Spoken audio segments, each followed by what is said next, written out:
Alright, here is a video of your first semester review, and I am going to go back over the problems that we did this morning. So, let's start with number 1, solving the equation. Remember how we talked, there's technically a couple of different ways to do this one. So, I'm just going to do it over here. 6 over 7x minus 8 equals 7. This is really just a two-step equation. We're going to add 8 to both sides. That's going to give me 6 over 7x equals 15. And then I'm going to multiply by the reciprocal. And I'm going to multiply by 7 over 6. And that's going to give me my solution. So for this one, x is going to equal, what is that? Brain is off. 105 over 6. I feel like that reduces. Listen, my brain is all the way off. Let me find my calculator. So I found this handy dandy calculator, by the way. If you go to ti84calc.com, you'll have to exit out a couple of tabs and then like at the top see where it says TI30XS. This is our calculator that we use in class. So if you want to use it, it is free. Like if you're at home practicing or whatever. I've already forgotten what I was doing. 105 over 6. Is that right? Is that reduced? Yeah, 35 halves. Yes, okay, I remember now. I'm not even going to try to use my brain this evening. 35 halves is, of course, what I would prefer you to answer. But if you would like to write that as 17 and a half, that's cool too. All right, number 2, we are going to have to combine like terms on this one. All right, we have these are all like terms. So I have to combine them. So really what I'm doing here, like in my head calculator or whatever, I'm doing 5. Ooh, that is still a highlighter. 5 minus 1 minus 2 minus 3, right? All of the terms that have a D. So that 4 minus 2 is 2, minus 3 is negative 1. So that would be negative 1D. And then plus 8 and equals 0, right? Because we didn't use that plus 8, that's still there. 4 minus 2 is 2 minus, yeah, okay. Just double checking my math again. It's late and my brain is off. I'm subtracting 8 from both sides. So that's going to leave me with negative 1D equals negative 8. Of course, I want to divide everything by negative 1 to make that negative go away. So the solution to number 2 is D equals positive 8. Let me highlight my answers here just so we're clear. This was the solution to number 1, and this is the solution to number 2. Number 3, I will have to use the distributive property. To use the distributive property on this one. So I will be distributing 3 into the parentheses. That does give me 3y minus 15 plus 2 equals 5. And we also talked about how there are different ways to solve this one. This is just, I guess, the most old school way you could do it. Just distribute, combine like terms. It's just a two-step equation, right? Because just like before, these two are now like terms, right? They're both constants. I can combine them. They're on the same side of the equal sign. So that leaves me with 3y minus 13 equals 5. Negative 15 plus 2 is negative 13. In order to solve this one, this is now a two-step equation. I'm going to add 13 to both sides. That gives me 3y equals 18. So whenever I divide by 3, that's going to give me the solution of y equals 6. Y equals 6. Number 4, this was the literal equation where basically you're solving, but there aren't any variables. I mean, there's nothing but variables. So I'm going to scroll down for this one. I feel like I'm starting to run out of room. Okay, so I'm going to do number 4 down here. Just again as a refresher. So let me see. This is z minus m equals z plus bx. And you're asked to solve for x in this one. And in order to do that, I have to get rid of this z and, of course, the b that's adjacent to the x. So the first thing I'm going to do is I'm going to subtract z from both sides. Really, turns into, it's a basic algebra equation, just has letters in it. So obviously these two divide out because that's what I was meant for it to do. And it just so happens that these two also equal 0, which is super nice. I'm left with negative m equals b over x, or b times x. And so to get rid of the b, we will be dividing both sides by b, because bx is b times x. And so if these two divide out, then my solution is x equals negative m over b, and that's number 4. Number 5. Number 5, you're solving a compound inequality. I like this one. This is fun. Let me rewrite it here. Negative 2 is less than 4x minus 10 is less than 6. So we have to solve this one and graph it. We know this is an and problem because it's squished together like that, right? Or problems always have or in them, and problems do not. They are combined like this one. So I'm going to use that middle expression twice. I like to separate mine because my brain just likes that. So I know I'm going to solve it using the leftmost restriction. So, and I will also be solving it with the rightmost restriction. So if I like to, again, write them separately just because my brain needs that separation. You'll be doing the same steps. I'm going to add 10 divided by 4, but of course get a different solution because of the number on the other side. Whenever I do the first one, I do get 8 is less than 4x. And of course, I'm going to divide both sides by 4. And that leaves me with 2 is less than x. So I'm going to leave that alone because I know I'm going to combine those two inequalities back in a second. So no reason to flip it right now. On this one, I will be adding 10 again. We get 4x is less than 16.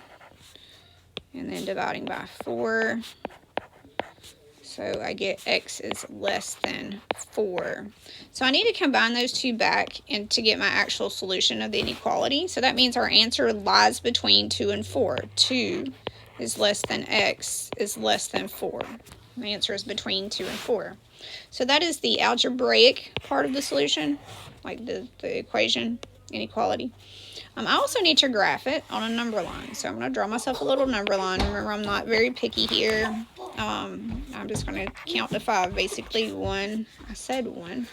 I wrote 2. 1, 2, 3, 4, 5. So just enough so I can see my solution. I know that both of these are going to be open circles because both of those inequalities are just less thans. They're not equal to's, meaning my solution is between 2 and 4, but doesn't include 2 and 4. So I'm going to make sure and put open circles over both of those and then shade in between 2 and 4. So that's number 5. Number 6 is a give me question. We talked about that in class. Number 6 and number 8 are basically opposites of each other. Number 6 is mx plus b form. If you haven't written it down yet, y equals mx plus b is the equation we're going to use for that one. And quite literally, they give you the m and b. So the solution for this one is going to be y equals negative 4x plus 1. Y equals negative 4x plus 1. Nothing to work out. You're just making sure you know where those numbers go. So number 7 was, if you recall, the long one that we did in class. Because I have to use so many different formulas. Again, I'm going to come down here to do number 7. So I have plenty of space. Number 7. So first of all, they give me 2 points that my line goes through. So the point 2 and 5. And then the point 7 and negative 1.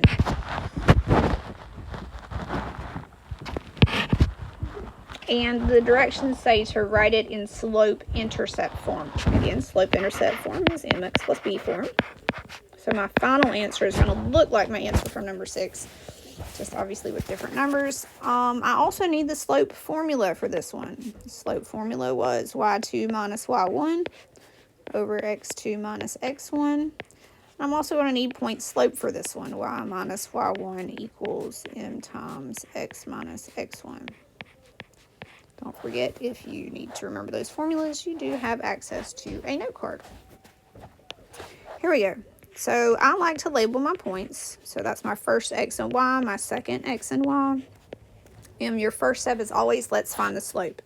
So I'm going to be using this formula first to find the slope.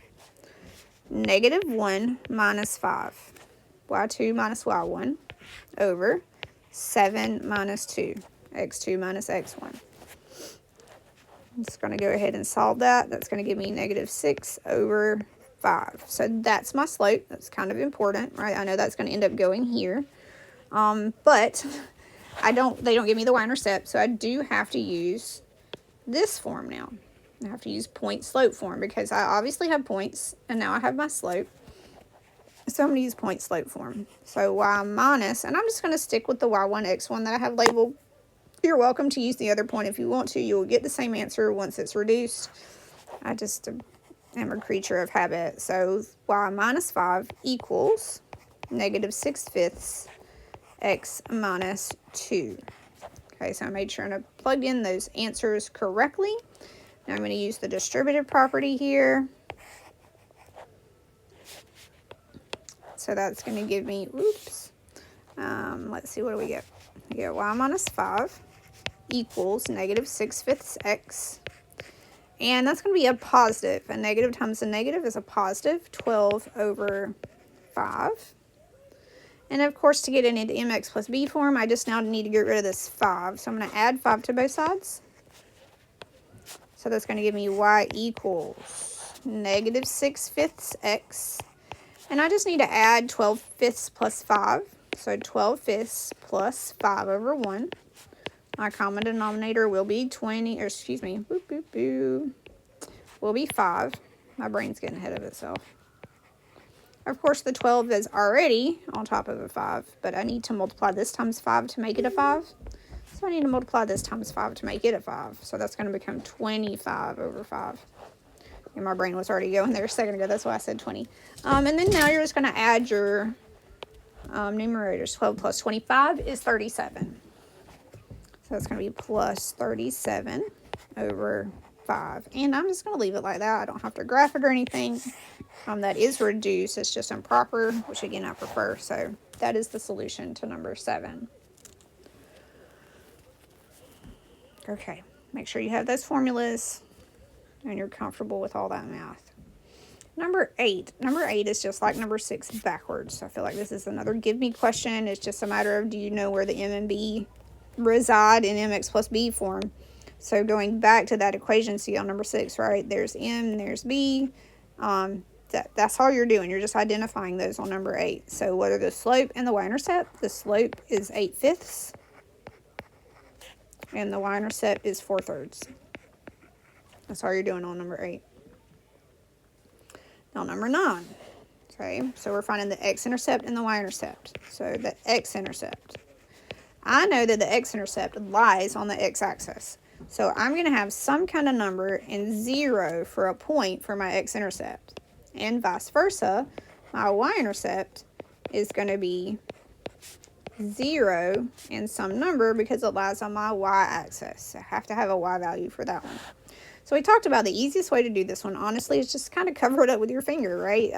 I know if y is 0 for my first one, right? If y is 0, that means that this basically goes away, right? 7 times 0 is 0. So really, I'm just solving 3x equals 84, right? You're finding your x value, divide by 3. What do we get? My brain is off. 3, that's what, 28. Yes, 28. So 28 is my x-intercept. Now, on the other side of things, I'm finding I have 0 for my x, which means that now this term is going to go away, right? 3 times 0 is 0. So really I'm solving -7y equals 84. So my answer is going to be a what? -12 for that one. -12. So my y-intercept is -12. And that is number 9. Number 10, we're finding out whether or not these equations are parallel, perpendicular, or neither. Remember, if they're parallel, they are equal to each other. The slopes are exactly equal. If they're perpendicular, they're negative reciprocals, right? They're opposites and they're upside down from each other. And of course, neither just means they're neither one of those. They're going to intersect, but not in a special way. So for the first one, like it's in mx plus b form, right? There's nothing to work out. I know my slope is negative 7/4. Like that's it for the first one. Whereas the second one is in standard form. And again, we wrote that down. Ax plus by equals c is standard form. And I know to find the slope in standard form is just negative a over b. Now you are obviously more than welcome to change it into mx plus b form, but that's just too much work for this one and certainly no point in it as long as you know how to find the slope. So for this one specifically, it would be a negative. A is 16 over b, which happens to be already a negative 28. And that is going to reduce to a positive 4 over 7. So I can see here that my two slopes are definitely opposite reciprocals, right? One's positive, one's negative. 7/4, 4/7. So that means that these two lines are perpendicular.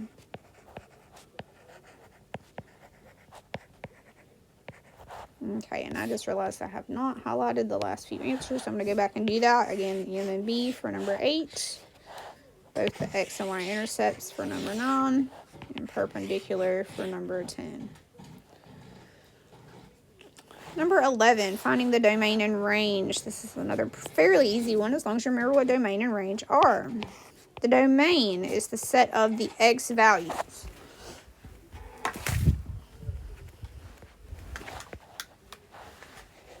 I can see that my X values are negative 4, negative 9, negative 4, and positive 8. I'm going to put them in order, and there's no reason to repeat the negative 4. So it would be negative 9, negative 4, and positive 8. So those are all of my X values, again, in order from smallest to largest, and I don't have to repeat the negative 4. The range is your Y values, are your Y values. Here, none of them repeat, so I'm just going to write them. Again, I prefer to write them in order from smallest to largest. Negative 8, negative 5, 2, and 12. So those are my range values. That's just a good habit to get in. Now, if you didn't write them in order, I would not mark them wrong. Just make sure you have them all listed. Number 11, domain and range.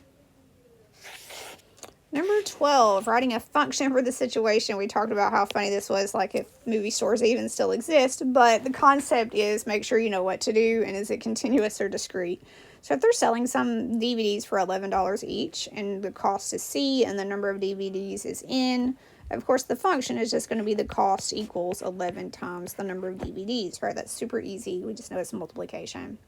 The big thing is it continuous or discrete? Now, this particular function happens to be discrete, and that's simply because it wouldn't make sense to use like rational numbers that were like decimals or roots or even irrational numbers, negative numbers, right? We wouldn't use that. Basically, on this one, you just use whole counting numbers, and so that's why it's discrete. So make sure you read the situation and it makes sense to what's going on. Number 13 and 14 are arithmetic sequences. 13 is just, is it an arithmetic sequence? If it is, what's the common difference? So for this one, I can see that I'm adding 4 every time. Right, to get to the next number. That's what an arithmetic sequence is you're adding or subtracting the same number every time, and your common difference is just that. So, whoops. First of all, let me answer the first question. Yes, it's arithmetic. And the common difference would be a positive 4. If you were subtracting, it would be a negative. Okay. All right, so that's number 13. Number 14. So I went ahead and jotted this down. This right here is the formula for this problem right here. This is a sub n. Okay, so I'm finding the nth term of this arithmetic sequence. It's the first term plus the common difference times the number term I want to find minus 1, which is exactly what I'm going to use in this problem. So here they're asking for the 110th term. I can see my first term is negative 7, and I can see I'm adding 10. So the common difference would be 10 because you're adding 10 every time. So to work this one out, I would say the 110th term is my first term plus the common difference times the 110th term minus 1. All right, what do we get here? This is negative 7 plus 10 times 109. So that's going to be negative 7 plus 1090. So that's going to be 1083. That would be the solution to that one. 1083 would be the 110th term of that sequence if I so chose to write it all the way out. Number 15, we talked about scatter plots a little bit, associations, correlations, causations, all that fun stuff. This particular one is a negative. Ooh, that is still a highlighter. Sorry about that. A negative association, because we can see that from left. Wow, I can not spell. From left to right, that it basically has a downward movement, and those points are pretty close together. So I would say it has a strong negative correlation. Association. Okay, so that's what you're going for on number 15. You're going to say it's either strong or weak. Remember, weak points are like really spread out. Negative is down, positive is up. And then you can also have the no correlation. Like that's a possibility where they're just scattered everywhere. And you can see that the association just simply doesn't exist. All right, 16, one of the very few I'm going to ask you to graph. This is why I didn't ask you to graph back whenever we were doing the other ones where we were talking mx plus b form, because I knew I was going to make you graph on this particular part.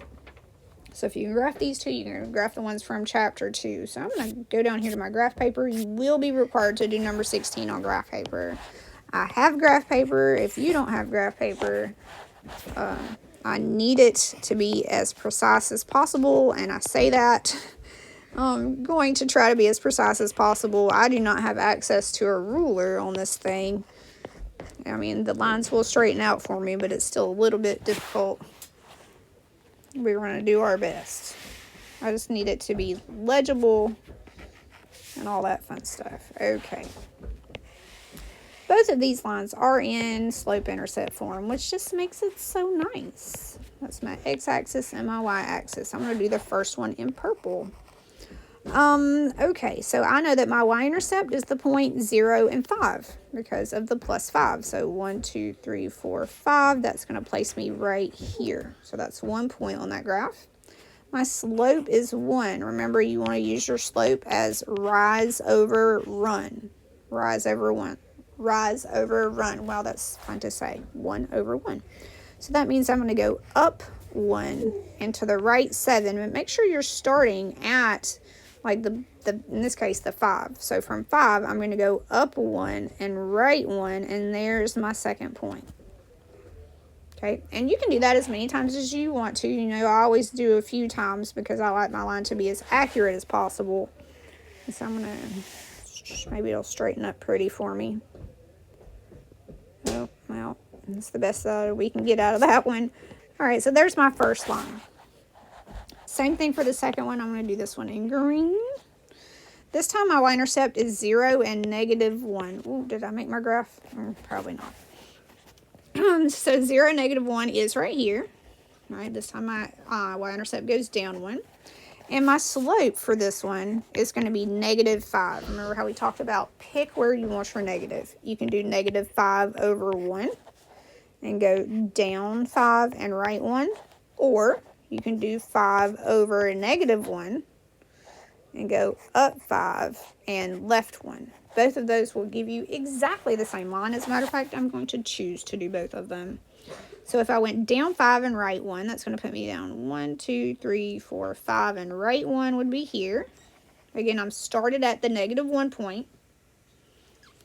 And then if I did the other slope, that would put me up 5, 1, 2, 3, 4, 5, and left 1. See, that's right there is why I usually do both of them, because sometimes it'll land exactly where I need it to, and it surely did this one. I'm glad I did both of them, because that's what I'm looking for, right? I'm looking to see where these two lines intersect at. And obviously they intersect right there, right? That's where they intersect at that point. So that's your solution. Your solution is going to be that point. This point happens to be what? Negative 1 and 1, 2, 3, 4. Negative 1 and 4 is the solution to number 16. That's the point where the two lines intersect at. And you'll be required to graph this one. Please make it legible. 17 and 18 and 19. 17, 18, 19? Yes. So those three are substitution and elimination. And I know when we had our test on this, I was like, hey, pick the one you want. But, like, I'm really trying to help you out here. So, like, I'm like, it would be great if you did substitution on 17. And that's because that's the easiest way to do it, right? Both of them are already y equals. Y equals x plus 6, y equals 2x. So we can use substitution and just take, like, this 2x, for example, and substitute it in right there for that y. If y is equal to both of those things, then I'm just going to do this one to the other side. It's pretty short. 2x equals x plus 6. Right? If they're both equal to y, then they're obviously both equal to each other. And it's just like a little two-step equation. This is easy peasy. Minus x. You get 1x equals 6. So that's the value of x. Now, as we just remembered on number 16, we're finding a point here, right, where these two lines intersect, so I need a y value as well. So I'm just going to have to pick one of the two. I'm going to pick the one on the bottom because it's the easy one, right? I can do that one in my head. Y equals 2x. So if x is 6, then it's just y equals 2 times 6, which is y equals 12. Okay, so had I been doing that one, right, 6 times 2, that's super easy.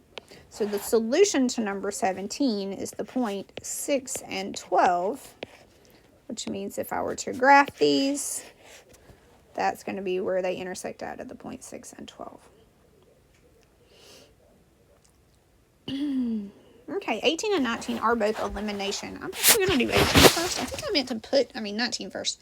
I think I meant to put 19 first on your review, but looks like I got those backwards. The reason being is 19 is easier than 18, and that's why I was going to put that one first. Because when you're doing elimination, remember what you want is you want two of the coefficients to be the same. So here I can see that, like, this, let me change it to a highlighter real quick, like this, and these are the same. They're both ones, but they're opposites, which is exactly what you want, so that whenever I line them up and I add them together, they are eliminated. Hence the term elimination. So I'm going to do just that. I'm going to add them up. So negative 12 plus 17 is 5x. And the y's go away. Negative 1y plus y is 0. Those add out. And that equals 10. 6 plus 4 is 10. And then it turns into something like super duper easy, right? The answer is just 2 for this one. Divide both sides by 5. X is 2. I do still have to find that y value. Plug it into the one you want. I'm going to plug it into the bottom one simply because there are fewer negatives, and I feel like that's what you guys would pick as well. So 17 times, I know x is 2 now, plus y equals 4. What is 17 times 2? That's what, 34? Plus y is 4. So I would subtract 34 from both sides. Wow, that's kind of hard to see. Sorry about that. So y is going to equal negative 30.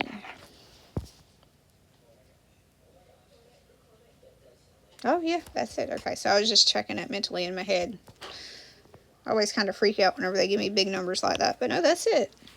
So that means these two would intersect at the point positive 2 and negative 30. That's my solution for number 19. So 18 is the same thing. Like, I'm gonna, excuse me, I need my coefficients to be the same.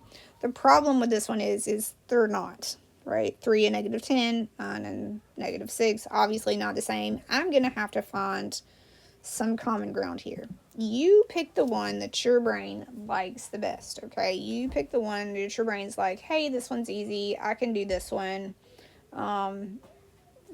Whatever floats your boat. So personally, I'm just gonna make that 18. I don't know, there's just not an easy one. I mean, they're not hard, they're just both kind of lengthy. I'm gonna do 18 down here. I don't really have plenty of room to write and stuff. Here we go. 18. What do we got? 3x plus 9y is something or other. 33. And negative 10x minus 6y is equal to negative 14. Okay, so I think I'm just gonna make the x's both 30. I don't know. You could make both the y's and 18 pretty easily.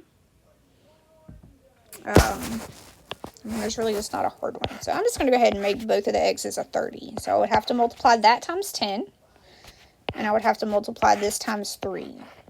They're already opposite signs, which is great. That makes it a little easier. Make sure you multiply all of them times the same thing.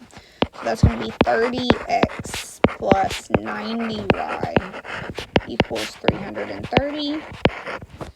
And then negative 30x minus 18y equals negative, what is that, 42. So I just multiplied them all accordingly. So now 2 of my coefficients are the same and they're opposites. So I can add them, and it turns out lovely. So obviously the 30s go away. Those are 0. Those add out. 90 minus 18 is 72. Yes, 72y.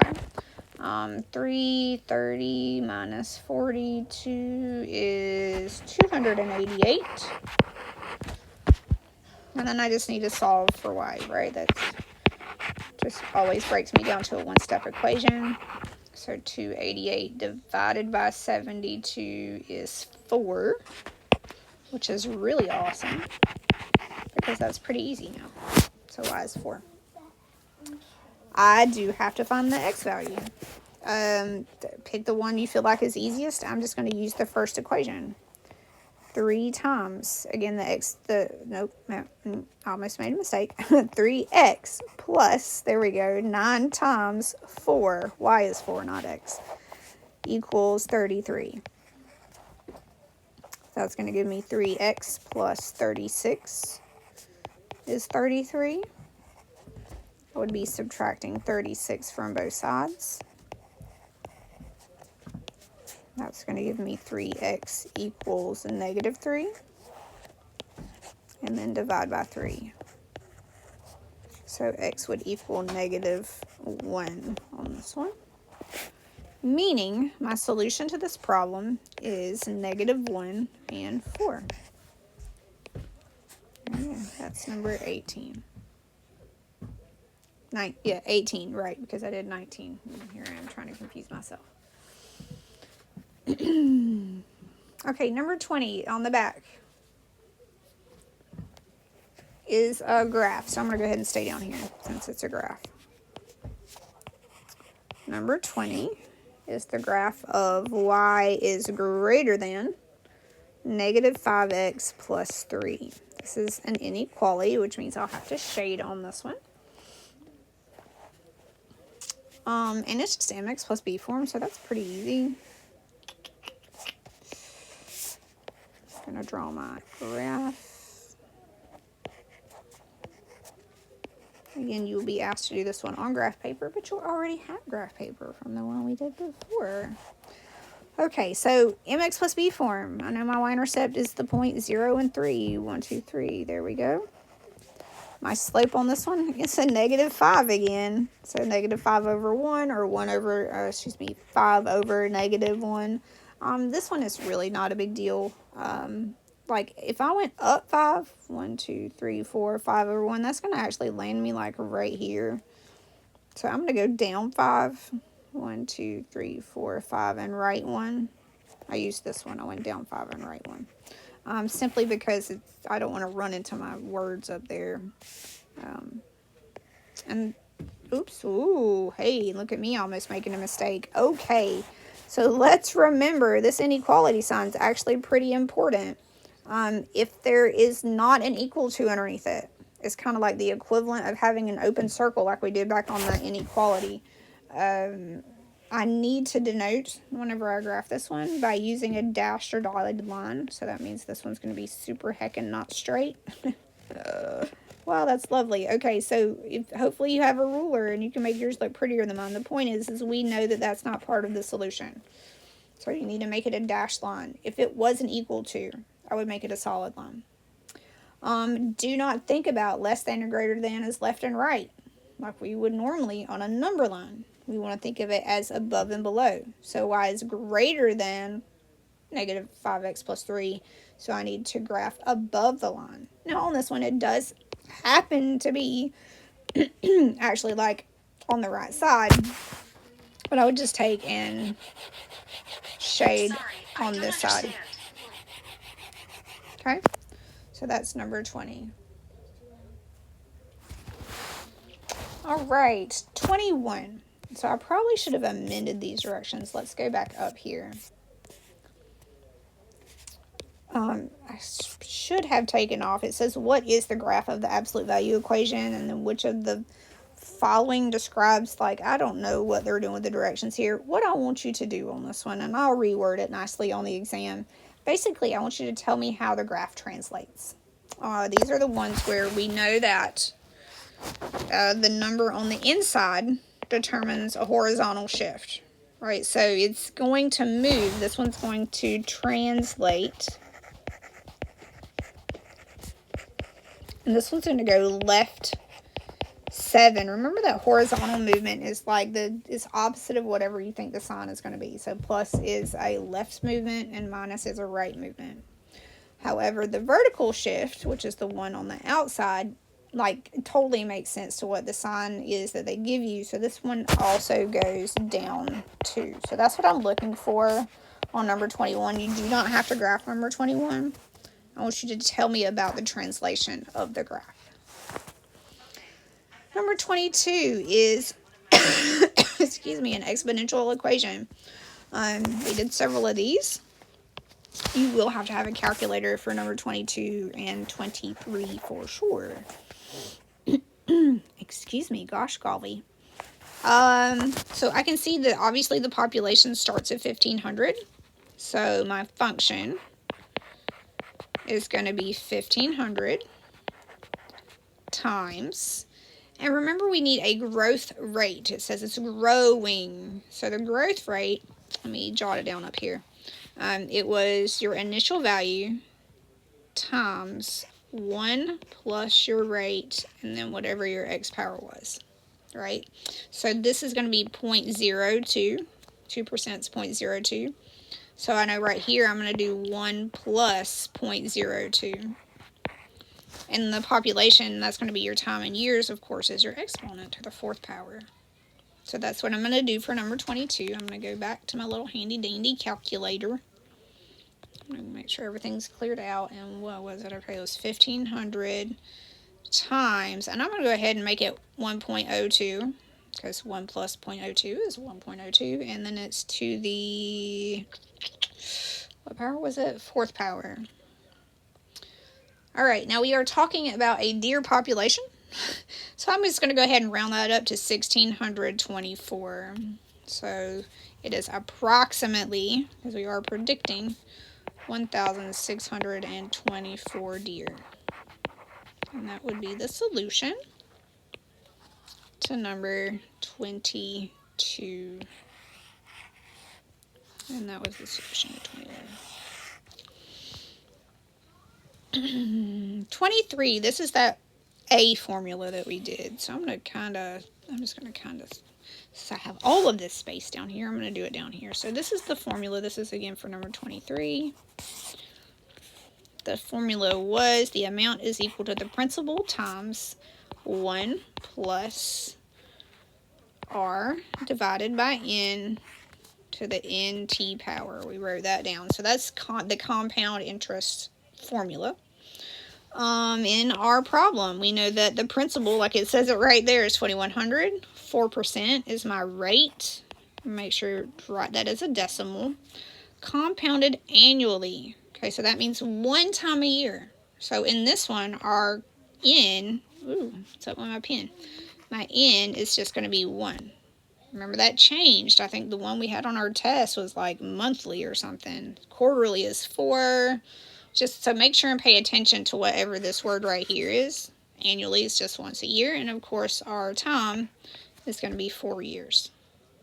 So I'm just going to put those in appropriately. That's going to be 2,100 is 1 plus 0.04 over 1, and then 1 times 4 for my numerator. Now look, 0.04 divided by 1 is just 0.04, so like I'm going to be really, you guys know how I feel about calculators.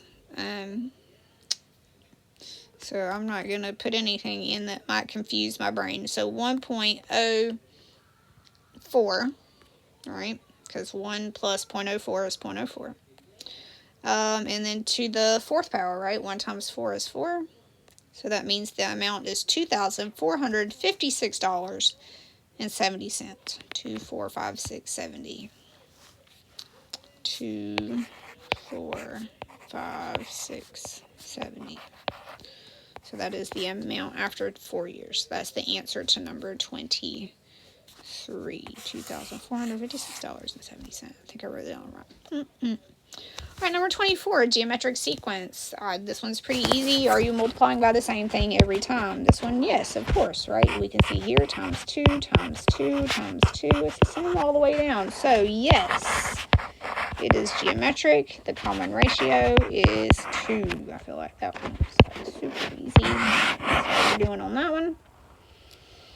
25.